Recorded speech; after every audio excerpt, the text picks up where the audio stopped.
Graines de reporters scientifiques.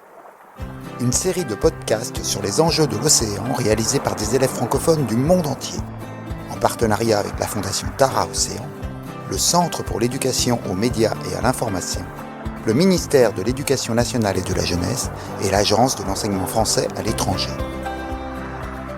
Mesdames et messieurs, bonjour, j'espère que vous allez bien. Avec moi, Léa. Bonjour, je m'appelle Léa Vigneron, élève de seconde 5 au lycée Jeanne Hachette de Beauvais. Aujourd'hui, nous allons aborder un des sujets d'actualité durant ces dernières décennies, le réchauffement climatique, et plus précisément, les conséquences du réchauffement climatique sur la ville de Mumbai. Graines de reporters scientifiques. Tout d'abord, il faut savoir que Mumbai, anciennement appelée Bombay, est une ville qui se situe sur la côte ouest de l'Inde en Asie du Sud. Sa population actuelle est de plus de 21 millions d'habitants et sa superficie est de 603,4 km². Il y a la montée des eaux. La hausse du niveau de la mer, constatée depuis plusieurs années par les scientifiques, s'explique principalement par le changement climatique provoqué par les activités humaines entreprises au cours du siècle dernier. Lorsque les températures s'élèvent, l'eau se réchauffe, les molécules gonflent et le volume des mers et des océans augmente. Mais ce phénomène de dilatation n'est pas la seule explication.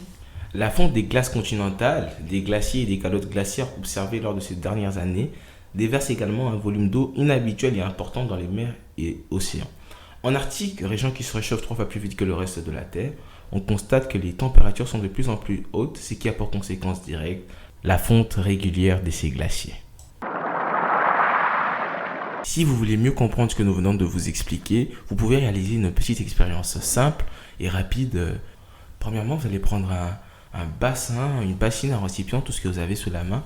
Vous allez remplir cette bassine, ce récipient à un niveau d'eau précis et vous allez marquer le niveau d'eau avec un petit feutre, un petit marqueur.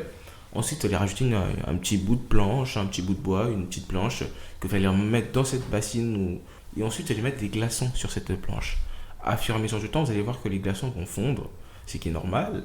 Et l'eau des glaçons, même si les glaçons c'est de l'eau des glaçons va se mélanger à l'eau que vous avez mis auparavant et vous allez constater que le niveau d'eau va augmenter. Si vous n'avez pas le temps, vous pouvez le faire sécher sous le soleil ou avec un sèche-cheveux, mais le but c'est vraiment de remarquer que le niveau d'eau a augmenté après que les glaçons aient fondu. Graines de reporters scientifiques. D'après le petitjournal.com, une nouvelle méthode de projection de la montée des océans a permis d'identifier qu'en 2050, environ 300 millions de personnes courent le risque d'habiter en dessous du niveau de la mer et qu'en 2100, les terres aujourd'hui occupées par 200 millions de personnes seraient probablement englouties. Les projections de Climat Central montrent que l'Inde sera probablement le troisième pays le plus touché par les inondations en 2050, et en particulier les villes de Kolkata et de Mumbai.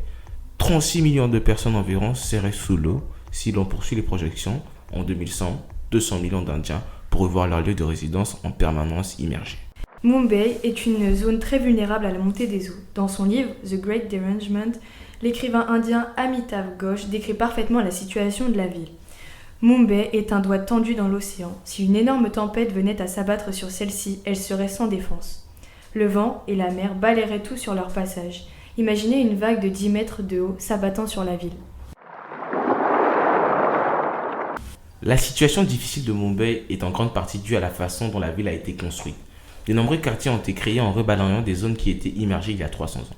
Les Britanniques, après avoir acquis des îles côtières auprès des Portugais, les ont reliées entre elles afin de créer une péninsule sur laquelle la ville a été développée.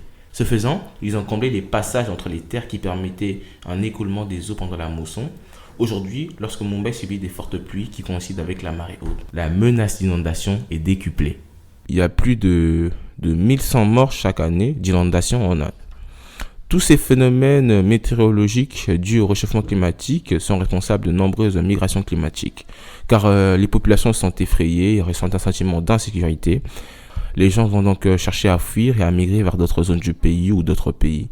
C'était Israël Ilunga Kabea, élève de la seconde 5 du lycée Jeanne Hachette à Beauvais. Léa Vigneron et... Sur ce, je vous souhaite de passer une très bonne fin de journée. Prenez soin de vous et de vos proches.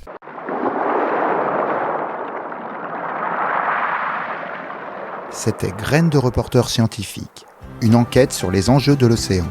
Retrouvez tous les podcasts audio et vidéo sur la plateforme lesdessous de l'océan.fondationtaraocéan.org.